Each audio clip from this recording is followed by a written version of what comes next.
আজকে যেমন আমার বাংলাদেশের প্রাচীনতম ইতিহাসের অন্যতম এক জায়গা মেহেরপুর জেলার মুজিবনগর, যেই জায়গাতে আসলে আমার বাংলাদেশের ইতিহাস সম্পর্কে মোটামুটি বেশ ভালোই ধারণা পাবেন।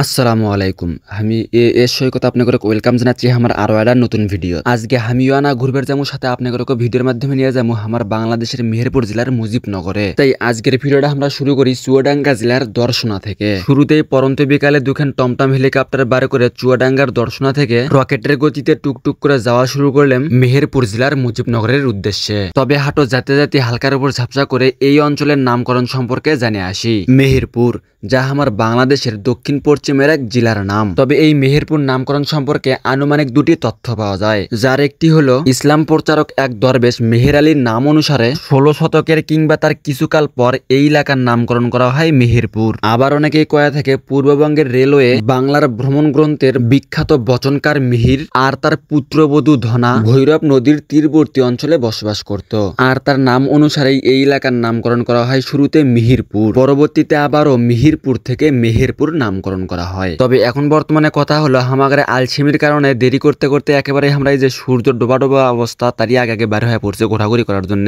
এই যে আমরাও টুকটুক করে আগোচ্ছি, সূর্যও ঘুরে ঘুরে নিচমুখে যাচ্ছে, মানে ডোবার জন্য আর কি। এই মুখে এই যে মেলা দূর আসলাম বাহে, তারপরেও দেখতেছি মুজিবনগর নাকি আরো 17 কিলোমিটার, ভাবা যায়। যাই হোক, এখন বর্তমানে কিছু করার নাই, এত দূর পর্যন্ত যেহেতু আছি আর অলিপিয়ানা যায় ওই জায়গাটা দেখেই আসা লাগবে। এর জন্যই আমার টমটম হেলিকপ্টারের পাইলট কোসে এই যে উড়াধুরা দিয়ে টান, তারপর লে আমার টমটম হেলিকপ্টারের পাইলট এই যে একবারে ছিটিয়ে ছুড়ে চলে আসলো আমাদের কাঙ্ক্ষিত জায়গা মুজিবনগরে। আর মুজিবনগরের গেটত আসার সাথে সাথে এই যে আপনারা এটা দেখতে পাবেন যে মুজিবনগর স্মৃতিসৌধ এই দিকে, যেহেতু দেখেই দিছে কি আর করার, এই মুখে দেখতেছি গেটও খোলা আছে, আগে ঢুকে পড়ি তারপর যা হয় হোক। এই মুখে ঢোকার সাথে সাথে দেখি উমা উমা, এটা দেখি অন্যরকম এক পরিবেশ, রাস্তাও দেখতেছি বিসুন্দর বিসুন্দর। এই মুখে আবার দেখি কয়েকটা ডিসপ্লে সোলপেল খেলাধুলাও করতেছে বা হে। আর এগুলো দেখতে দেখতে আমরা একবারে চলে আসলাম মূল জায়গাটা, যেখানে আমার বাংলাদেশের প্রাচীনতম ইতিহাস জমে আছে। তবে এখন বর্তমানে আপনাদের উদ্দেশ্যে কয়াত ভালো, যদি কখনো মেহেরপুর জেলাত ঘুরবে আসেন তাইলে অবশ্যই মেহেরপুরের মুজিবনগর থেকে ঘুরে যাবেন, কারণ আমি মনে করি মুজিবনগর না ঘুরলে মেহেরপুর জেলা ভ্রমণ অপূর্ণতাই থাকা যায়। তাই আমার উত্তরাঞ্চল থেকে ভ্রমণের নেশায় চুয়াডাঙ্গা ভ্রমণ করবে আসে পার্শ্ববর্তী জেলা মেহেরপুর জেলার মুজিবনগরের সৌন্দর্য দেখতে যাচ্ছি। তবে এখন দেখা যাক এই মুজিবনগরে কি কি আছে।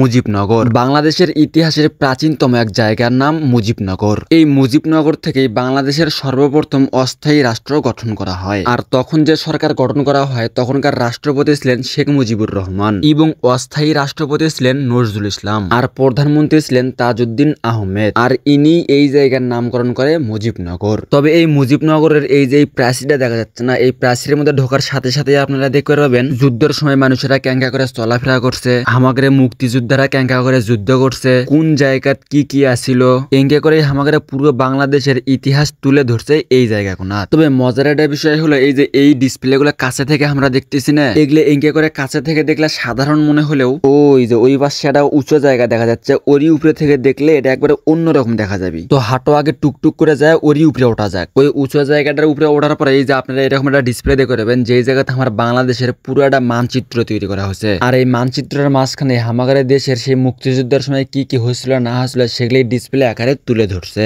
এর পাশাপাশি আপনারা এই জায়গাটা পুরো একটা মনোরম পরিবেশ পাওয়া যাবেন, পুরো একটা শান্তির জায়গা, সব জায়গাতেই ফুল ফল দিয়ে ভরপুর। আর এটি থেকে অল্পিনা সামান দিকে যাওয়ার পরে এই যে এরকম একটা স্মৃতিসৌধ পাওয়া যাবেন, আবার অনেকে কয়া থাকে শহীদ মিনার। আর মনে থাকবেন এই জায়গায় ওঠার সময় অবশ্যই জুতো খুলে ওঠা লাগবে। এই মুখে আবার আমার দিকে দেখেন ভাই, ঘুরতে ঘুরতে একবারে শরীর ঘামে শেষ ধুয়ে পড়তেছে আমার গাও। দুঃখজনক বিষয় হলো আমাদের এই জায়গায় আস্তে আস্তে একবারে রাত হয়ে গেছে, সন্ধ্যা হয়ে গেছে।